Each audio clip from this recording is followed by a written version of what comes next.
We correct even bezig geweest. Natuurlijk 1 september begon officieel. En toen wie het ergens wijs oktober wie het gebeurt.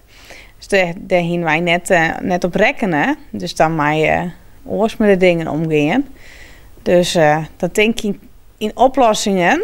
In plaats van een probleem. Dus we hebben wat creatief aan de gang geweest. Dus we hadden lucratieve winkeltje erbij die. We hebben tassen verkocht.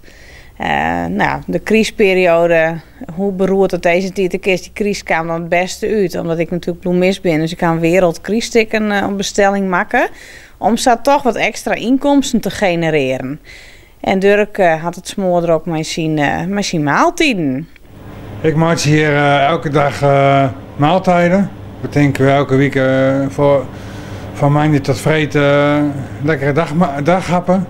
En dat rint. Het rint goed, dus iedereen vindt het lekker. En rondkomen, dat is moeilijk, maar ja, we doen ons best en ging gewoon verder waar we bezig zijn. En sinds kwart hebben we Too Good To Go erbij. En we proberen nieuwe klanten te werven. En via die weg hebben we wat nieuwe klanten gekregen. Ja, hartstikke bedankt, hè?